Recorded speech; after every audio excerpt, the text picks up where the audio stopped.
Interior room. Interior laundry room day. A blank white wall. Dishes are heard rattling with the pace of heavy footsteps shuddering the house. Stephen, what in the name of Joey Smallwood is going on in here? Stephen, 12, a shaggy-haired and plump-faced youth wearily places his cupped ear to the wall. He listens intently. You'd better have your chores done before dinner or, oh, so help me. Stephen's eyes widen. He shakes his head no as he pushes away from the wall, leaping over a couple of overflowing baskets of dirty clothes towards the dryer. He snaps the door open and clumsily clambers inside. Hollow bangs match his repositioning in the drum. He swiftly slams the door closed behind him.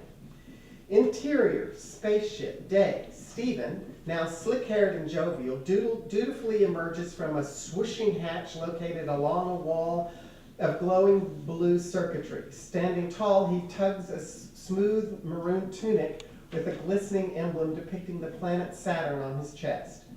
He gazes inquisitively around the ship. Status indicators beep in rhythm with blinking patterns of blue, yellow, and red lights. Stephen closes his eyes and listens to the purring engine noises, a whirl and typing sound when the main processor of the shipboard computer activates. POTUS, P-O-T-I-S, helm console attachment. A wooden box with a circular optical interface that flash a rainbow of colors when speaking is illuminated by the main running lights. Welcome back, Stephen. Thanks, POTUS. Stephen proudly seats himself in his command chair behind the helm console at the front of the spaceship. He is enclosed by a window that shows the Earth with the moon rising slowly beyond. Stephen looks content. A chime and a purple light pulses above a view screen on the helm console. Message incoming from the Greater Space Command, Stephen. Stephen smirks and lifts his eyebrows in delight. Put it on the screen. A whirl and a chirp as the computer processes the order. Stephen, you must push my buttons to activate the screen view. Stephen groans and grudgingly clicks and switches an intricate series of buttons and toggles on the console. The viewer on the corner of the panel winks to life. A distorted black and white image of a man phases into focus. Sky Marshal Sanders, 50, a weathered and bearded general, staunch in his composure, is staring forward. Stephen depresses a play button below the viewer to begin a recorded transmission. Captain Stephen, there is a disturbance in the furthest regions of space. A singularity of unprecedented power is forming. We suspect it to be a bridge between worlds. Delta wave scans indicate that... Stephen abruptly leans forward and clicks a fast-forward button below the viewer. He holds his finger on the button as the image cascades across his briefing. The voice becomes a chipmunk tone, and the images of Albert Einstein, Stephen Hawking, and the formula for the formation of black holes are intermixed with Sky Marshal's gibbering and accelerated motions. Stephen releases the fast-forward control. Never send a human to do a machine's job. Your mission is to analyze, assess, and if necessary, annihilate. Stephen makes an intrigued chirp and head tilt at the prospect of annihilation. You must travel to the edge of space and determine the nature of this singularity. The fate of our universe may depend on it. Farewell, Captain. End transmission. Stephen does the reverse sequence of controls. He switches the click and clicks the viewer off. He leans back in his chair with a pondering expression. All right, POTUS, what do you think? The best chance of survival is to explore the singularity. Then set a course for the edge of space. Charge the intermix and prepare for full imagination. Engage. Exterior, spaceship. The ship is a rocket with 3 extending wings. It hangs motionless against the blackness of space. Stephen is confused and questionably looks out through the front window. Stephen, I cannot engage until you push my buttons. Interior spaceship. Stephen fumbles through another control sequence on the dash panel. After clicking and flicking the controls, he leans back in his chair. He reaches for the throttle and slowly curves it forward. The ship rattles and hums to life. POTUS, full imagination. Exterior spaceship. The ship is humming and distorting. The thruster on the back spools up and a spectrum of bright color emits outward before the ship bends away into a flash of white. Space ripples and folds back to normal. The Earth and Moon align in the vector of their travel. Exterior, spaceship. The spaceship explodes from a flash, swooshing towards a distant spinning object enshrouded in a cloud and haze. The singularity pulses and hums rhythmically. Interior, spaceship. Stephen anxiously looks around the ship's readouts. Pulsing blue and white of the singularity illuminate them. We have arrived at the edge of space, Stephen. I calculate the event horizon to be 50 million kilometers away. Well, let's put our ears to the wall and have a listen. Initialize scan. Stephen, I cannot initialize scan until... Right, the buttons. Stephen clicks through a series of controls on the panels. Scopes whirl to life. Stephen rotates his chair to face a wall panel.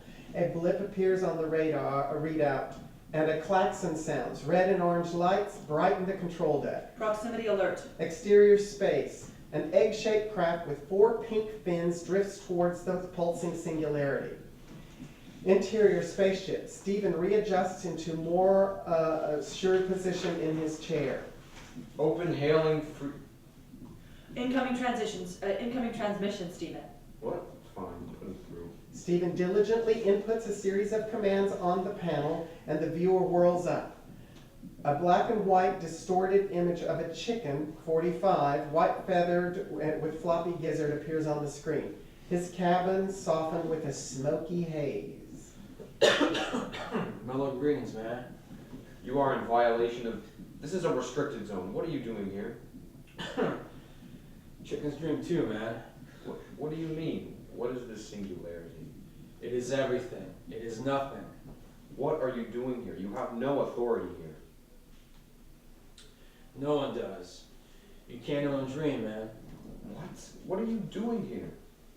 I came for the beginning. I came for the end. And here we are. A new alert blares and status bars on the control panel switch to red. Detecting increasing energy activity. Safe minimum distance is now 100 million kilometers and expanding. Stephen's eyes widen. He hurriedly confirms system readouts. Exterior space. The singularity flares brighter. It roars, growing larger. Interior spaceship. Stephen's eyes dart back and forth across the helm. Listen, this thing is unstable. My orders are to not let any threats to... I won't allow that. I won't allow to do that, man. I have to destroy it before it tears apart space, and I have to be home for dinner, so my options are pretty limited. Exterior space. The egg ship twists to face the spaceship. You don't have to do anything you don't want to do, man.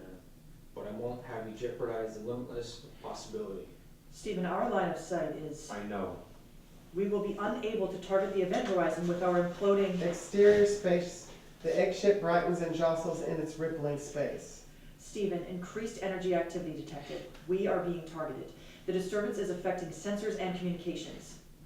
Stephen gawks out the front window before darting his attention to the viewer. Get out of there, you're gonna be destroyed. Why did the chicken cross the road, man? To see the other side. Side, side, side. The viewer image wobbles away and is replaced by static. Exterior, the singularity. The egg ship cracks, a hiss as it loses control before erupting into a sizzling, crackling explosion.